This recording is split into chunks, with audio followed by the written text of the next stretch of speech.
লীগের একটা দাপট আছে। ওখানে যে সকল কর্মকর্তা আছে তারা মনে করছে আওয়ামী লীগ যেকোনো সময় আসতে পারে, ফলে ওখানে তারা আওয়ামী লীগের সঙ্গে নেগোসিয়েশন করছে। একটা খবর প্রকাশিত হয়েছে উপদেষ্টা সচিবদের গাড়ি বিলাস প্রসঙ্গে। উপদেষ্টারা সেখানে দেখা যাচ্ছে উপদেষ্টার একজন, দুইটা, তিনটা বা ততোধিক গাড়ি ব্যবহার করছেন। এর মধ্যে আছেন ছাত্র উপদেষ্টা আসিফ মাহমুদও, তিনি নিজেই 2টি গাড়ি ব্যবহার করছেন, তার পিএস গাড়ি ব্যবহার করছেন। মানে যেই প্রশ্নটি আসলে করতে চাই, এটা নিয়ে অনেক সমালোচনাও হচ্ছে। উপদেষ্টারা বা আমরা যে আসলে গণ অভ্যুত্থানের চেতনা বা বিপ্লবের চেতনা বারবার বলতে শুনি, তার সাথে কি এই বিষয়টি যায়? প্রথমত যায় না। আবার দ্বিতীয়ত আমার কাছে মনে হচ্ছে যে এদের দ্বারা যতটা হওয়া উচিত ছিল, মানে গাড়ি বিলাস যতটা হওয়া উচিত ছিল তার সাথে অনেক অনেক কম হয়েছে। এর কারণ হলো, লক্ষ্য করুন যে এরা সবাই মোরালেস নিম্ন মধ্যবিত্ত পরিবারের সন্তান। এই উপদেষ্টা হওয়ার আগে বেশিরভাগ লোকেরই গাড়ি ঠাড়ি ছিল না। তরুণদের মধ্যে গাড়ি ছিল না, এমনকি পাবলিক বাসে যে নিয়মিত চড়বে এরকম অবস্থাও তাদের ছিল না। তো এরকম মানুষের একটা স্বপ্ন থাকে যে একটা ভালো গাড়ি, একটা ভালো বাড়ি। তো যার জন্য আপনি দেখবেন যে তরুণদের মধ্যে আমি যেটা শুনলাম যে তারা এই উপদেষ্টা হওয়ার পরেই সবচেয়ে ভালো যে মন্ত্রীপাড়ায় বাড়িগুলো সেগুলো নেওয়ার জন্য তদবির করেছেন এবং দে হ্যাভ গট ইট। এই গেল এক। 2 নম্বর হলো যে এরা একটা চাকরির জন্য সবাই ঘোরাফেরা করেছিলেন, ফলে এদের এক্সপেকটেশন ছিল একটা চাকরি, এটা সহকারী কমিশনার যদি বিসিএস হতো।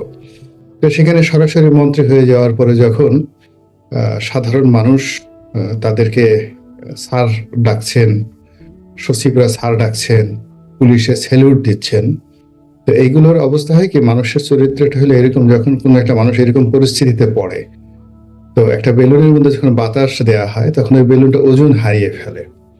তো এখন ওনারা যারা আছেন তারা এরকম মানুষের যে বিভিন্ন ফ্ল্যাটারিং, তারপরে তাদের যে তেল দেওয়া, তেলবাজি দেওয়া, এই জিনিসগুলোতে তারা তাদের ওজন হারিয়ে ফেলেছেন।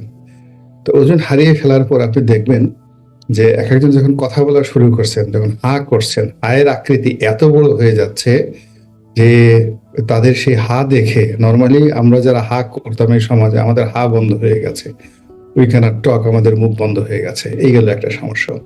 তারা খুব বিকট সাউন্ড করছে, এক একজনের সাউন্ডের মধ্যে মনে হচ্ছে যে একেবারে নজরুলের সেই বিদ্রোহী কবিতার মতো, যে এখনই তাদের সেই কণ্ঠস্বর আকাশ বাতাস সব কম্পিত হয়ে আরশের আজিম, মানে আল্লাহর আরশ ছিদ্র হয়ে যাবে, এইরকম হুঙ্কার তারা দিচ্ছেন।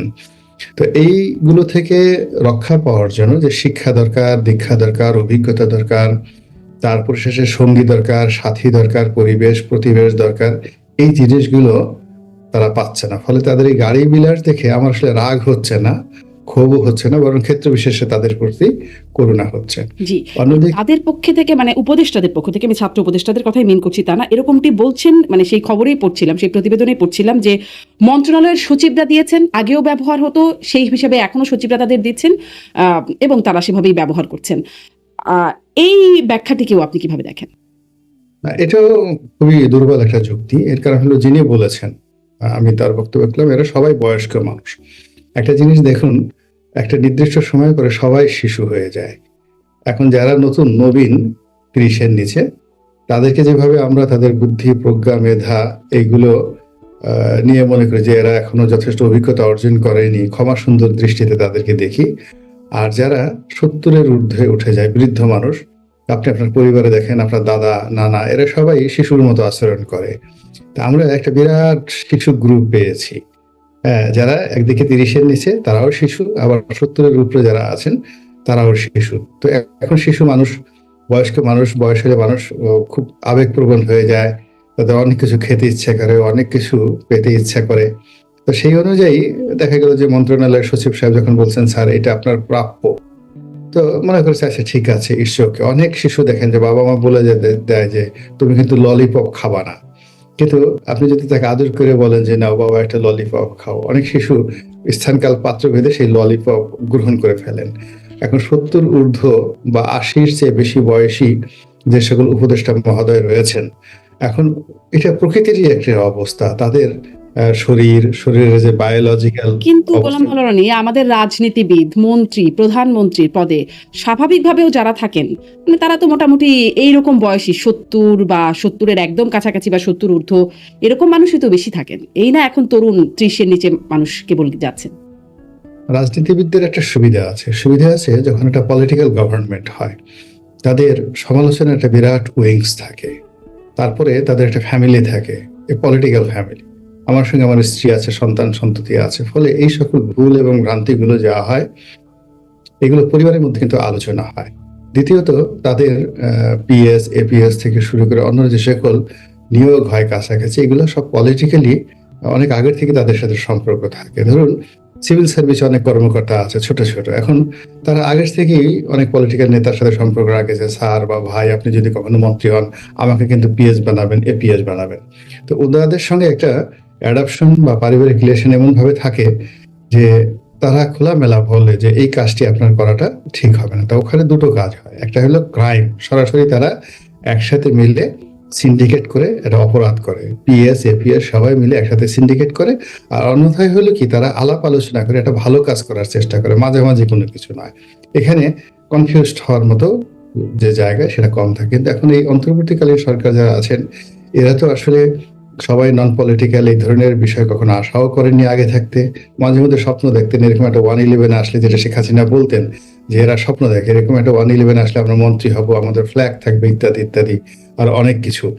কিন্তু বাস্তবে যখন এসে যাওয়ার পরে যখন সেই সিনেমা নাটকের মতো সামনে আঙ্গুর আসছে, কমলা আসছে, পেয়ারা আসছে, এখন এগুলো তো খেতে হবে।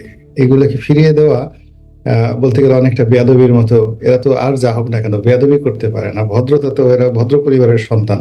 তো যার জন্য সচিব সাহেব বলছেন যে এটা আপনার প্রাপ্য, আপনারই জিনিস, আপনারই জিনিস, এটা আগেও হয়েছে, এখন আপনাকে এটা করতে হবে। তো এটাকে রিফিউজ করা বা এটাকে মানে যাকে বলে ডিনাই করা, এই এটুকু সে বেয়াদবি তারা মনে করেছে, যার জন্য এই জন্য এটাও কি মানে মানে আপনার কথা থেকে একটু মনে হচ্ছে যে বারবার যে বলা হয় স্বৈরাচারের দোসর, আমলা সচিবরা সব স্বৈরাচারের দোসর, কিন্তু তারা আবার বহাল তবিয়তে রয়ে যান, এটাও কি একটা কারণ যে নানান সুবিধা যেরকমটি আপনি বলছেন সেরকমটি পাবার একটা ক্ষেত্র তৈরি হচ্ছে, সুবিধা নেবার একটা জায়গা তৈরি হচ্ছে, এই জন্য স্বৈরাচারের দোসর হবার সত্ত্বেও তারা বহাল তবিয়তে থাকতে পারছেন, বাকিরা যেখানে পারছেন না? ঠিক ওইরকম ওই দৃষ্টিভঙ্গি থেকে আমি বলতে চাই না। এর কারণ হলো এখন বাংলাদেশের সবকিছুই এই একেবারে ঘোলা পানি, এবং এখানে সবাই অসংগঠিত। মানে রাজনৈতিক দলগুলোর মধ্যে কোনো মিল মহব্বত নেই। দীর্ঘদিন যাদের সঙ্গে বন্ধুত্ব ছিল তাদের মধ্যে এখন শত্রুতা শুরু হয়ে গেছে। এক টেবিলে যারা বসতেন, এমনকি ধরেন বিএনপির 2 জন বা 3 জন নেতা, তারা এখন নমিনেশন পাওয়া নিয়ে, আগামীতে পদ পদবি পাওয়া নিয়ে নিজেরা মারামারি করছেন। বিএনপি জামাতের মধ্যে যে একটা সম্পর্ক ছিল সেই সম্পর্কটা নষ্ট হয়ে গেছে। আওয়ামী লীগ পুরো মাঠ থেকে নেই, অর্থাৎ আওয়ামী লীগ তাদের সহযোগী যারা লোকজন আছে অলমোস্ট 50% যারা লোকজন তারা আউট অফ দ্য সিনিয়রিও। তো এই যে একটা শূন্য, বিশাল একটা শূন্যতা, এই শূন্যর মধ্যে বাকি যারা আছে তারা খুব ছোটাছুটি করছে, আবার ছোটাছুটি করতে গিয়ে নিজেরা মারামারি করছে। এখন এই নিজে মারামারি করার কারণে টোটাল পলিটিক্যাল ফোর্স, এই পলিটিক্যাল ফোর্সটির মধ্যে আন্তঃসংযোগ নেই, ঐক্য নেই। দ্বিতীয়ত, জনগণ যারা আছে, অর্থনৈতিক চাপ, অব্যবস্থা, আইন শৃঙ্খলার যে অবনতি, তারা নিজেদের প্রাণ বাঁচানোর জন্য প্রচন্ড রকম ব্যস্ত। কেউ পেট বাঁচানোর জন্য ব্যস্ত, কেউ হৃদয় বাঁচানোর জন্য ব্যস্ত, কেউ প্রেম বাঁচানোর জন্য ব্যস্ত, অথবা কেউ যাকে বলে ব্যবসা বাণিজ্য রক্ষা করার জন্য ব্যস্ত। মানুষ ছুটছে, প্রচন্ড ছুটছে। এত অভাব, মানে এত অব্যবস্থাপনা, সব মিলিয়ে মানুষ উপদেষ্টাদেরকে নিয়ে, ডক্টর মোহাম্মদ ইউনূসকে নিয়ে, কাউকে নিয়ে চিন্তা করার কোনো সময় নাই। তো এই যে একটা বিশৃঙ্খল অবস্থার মধ্যে একটাই বাংলাদেশে সংগঠিত শক্তি আছে, সেটা হলো আমলা, অর্থাৎ সরকারি কর্মকর্তা কর্মচারীরা। যে 20 লাখ সরকারি কর্মকর্তা কর্মচারী আছেন, তারা সবাই খুব ঐক্যবদ্ধ। তো এই ঐক্যবদ্ধ সোর্সের মধ্যে বা এই ঐক্যবদ্ধ শক্তির মধ্যে ধরুন যারা আছেন ধড়িবাজ, তারপরে চালাক, বদমাস, দুর্নীতিবাজ, তো এরা তো সবসময় তারা জানে যে কি করে নিজেদের অস্তিত্ব রক্ষা করা যায়, এবং এই যে 20 লাখ বিশাল গ্রুপকে তারা ব্যবহার করতে পারে। এই ঐক্যবদ্ধ শক্তি কার পক্ষে কাজ করছে? মানে অনেক সময় যেটা অভিযোগ শুনি যে স্বৈরাচারের দোসররা এর মধ্যে রয়ে গেছে, তো তলে তলে তারাও ওই পক্ষে কাজ করার চেষ্টা করছে, এরকম অভিযোগ প্রায় আমলাদের বিরুদ্ধে, প্রশাসনের বিরুদ্ধে, যে এই জন্য প্রশাসন কাজ করতে পারছে না বা কাজ করানো যাচ্ছে না প্রশাসনকে দিয়ে, এরকম অভিযোগ তোলা হয়। এই বিশ্লেষণ কি আপনি একটু করবেন যে এই ঐক্যবদ্ধ আমলারা তারা আসলে কার পক্ষে কাজ করে? তারা প্রথমত নিজের জন্য কাজ করছে, একেবারে নিজের জন্য কাজ করছে। 2 নম্বর হলো যে এই মুহূর্ত তারা চিন্তা করছে যে এখন আমাকে আমার চাকরি বাঁচানোর জন্য, সুযোগ সুবিধা পাওয়ার জন্য কাকে তেল মারতে হবে, তো তাকে তেল মারছে। তৃতীয়ত তারা যেটা চিন্তা করছে যে আগামীতে সম্ভাব্য কে কে আসতে পারে, তো তাদের সঙ্গে তারা নিয়মিত যোগাযোগ রাখছে, বাসায় যাচ্ছে বা তারপরে শেষে উপহার নিয়ে যাচ্ছে এবং তাদেরকে যত রকম আশ্বাস দেওয়া যায় দিচ্ছে। এখন এই আশ্বাস দেওয়ার ক্ষেত্রে যেমন ধরেন টুঙ্গিপাড়া, এখন টুঙ্গিপাড়াতে এখনো আওয়ামী লীগের একটা দাপট আছে। ওখানে যে সকল কর্মকর্তা আছে তারা মনে করছে আওয়ামী লীগ যে কোনো সময় আসতে পারে, ফলে ওখানে তারা আওয়ামী লীগের সঙ্গে নেগোসিয়েশন করছে। আবার চাঁপাইনবাবগঞ্জ, সাতক্ষীরা, চট্টগ্রাম, সিলেট থেকে শুরু করে কিছু কিছু এলাকাতে যেখানে জামাতের ব্যাপক দাপট, তো সেই জায়গাতে দেখা যাচ্ছে তারা জামাতের লোকজনের সঙ্গে নিদারুণভাবে স্যার আসি আপনাদের সঙ্গে। আবার বিএনপির যে সকল নেতাকর্মীরা উপজেলা থেকে শুরু করে জেলা থেকে শুরু করে ঢাকাতে যারা সুবিধাজনক জায়গাতে আছেন, বড় একজন নেতা আছেন, তাদের বাড়িতে ডিসি হোক, এসপি হোক, টিএনও, ওসি দল বেঁধে আঙ্গুর, কমলা, বেদানা সেগুলো নিয়ে আগামীতে যেন তাদের কোনো অসুবিধা নেই। তো এইভাবে তারা মোটামুটি তাদের হাতে যে আমলাতান্ত্রিক যে পাওয়ারটা রয়েছে, এই পাওয়ারটাকে তারা সব জায়গা থেকে আলো দিচ্ছে, সব জায়গাতে আলো দিচ্ছে। ফলে কি হচ্ছে, তাদের সেই সার্ভিসের যে আলো নর্মালি যেটা হবে সেটা হলো জনগণের উপর পড়বে। এখন জনগণের উপর না পড়ে আগামীতে যারা আওয়ামী লীগের মতো পর্যায়ে আসবে তাদেরকে আওয়ামী লীগ বানানোর জন্য বা আওয়ামী লীগের চেয়ে আরো জঘন্য কিছু বানানোর জন্য তারা মোটামুটি এখন ট্রেন আপ হচ্ছে নিজেরা এবং ওদেরকে ট্রেনিং দিচ্ছে। এই হলো তাদের কর্মকাণ্ড আর কি। জি, আমি একটু আরেকটা খবরের দিকে একটু তাকাই। মানে যখন এই উপদেষ্টাদের গাড়ি বিলাসের খবরটি দেখছিলাম তখন এই খবরটিও চোখে পড়লো যে উত্তরায় চাঁদাবাজির অভিযোগে পুলিশ 3 ছাত্রকে গ্রেপ্তার করে থানায় নিয়ে গেছে এবং তারপর বৈষম্য বিরোধী ছাত্ররা থানায় হামলা চালিয়েছে। তারপরে তাদেরকে ছেড়েও দেওয়া হয়েছে, বৈষম্য বিরোধী ছাত্রদের সাথে পুলিশ বৈঠক করেছে। এই ঘটনাটি, এটি যদি একটি মাত্র ঘটনা হতো তাহলে বিষয়টি হয়তো অন্যরকম হতো। আমরা এর আগেও দেখেছি ছাত্ররা, বৈষম্য বিরোধী ছাত্রদের পক্ষ থেকে গিয়ে বা সমন্বয়করা গিয়ে ডিআইজি কে হুমকি ধামকি দিচ্ছেন, এরকম ঘটনা আমরা এর আগেও দেখেছি, ভাইরাল হয়েছে সেই ঘটনাগুলো। এইরকম ঘটনা কেন ঘটছে এখনো? মানে পুলিশের হাতে কেন, পুলিশ কেন এই অবস্থায় আছে, আর এইরকম ঘটনা ছাত্ররাই বা কিভাবে ঘটিয়ে যাচ্ছে?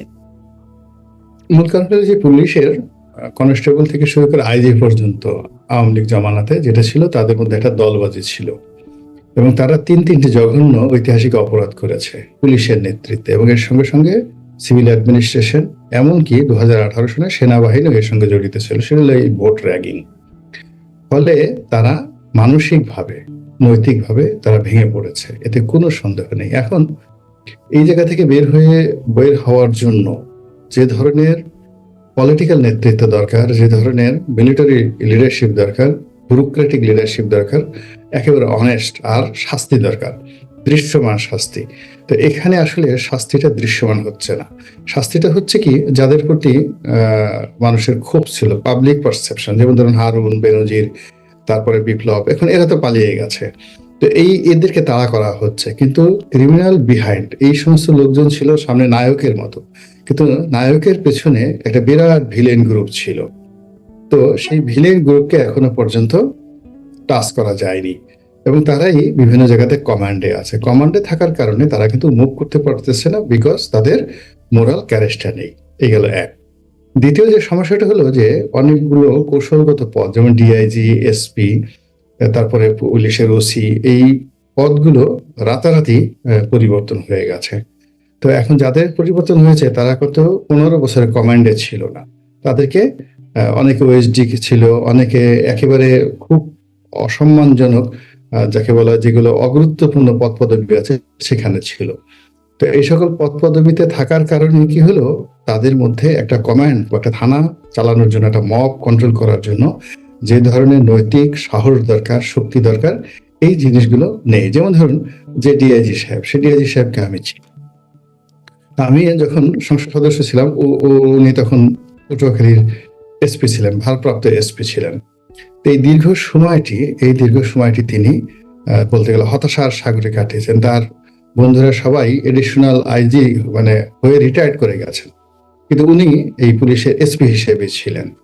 তারপরে তিনি চিন্তা করলেন এই অবসর সময় কি করবেন। উনি একটা ডক্টরি ডিগ্রি করলেন, উনি দাড়ি রাখলেন, উমরা করলেন এবং সারাক্ষণ তসবিহ টিপে মানে আল্লাহ বিল্লাহ করতেন এবং তিনি চিন্তা করতেন যে উনি যেন সুন্দরভাবে মারা গিয়ে সে জান্নাতে যেতে পারে এবং জান্নাতে গিয়ে হুর ঠুর পেতে পারে, এরকম চিন্তা ভাবনা তার মধ্যে। হঠাৎ করে তিনি দেখা গেলেন ময়মনসিংহের মধ্যে একটা জায়গাতে ডিআইজি হয়ে গেছেন।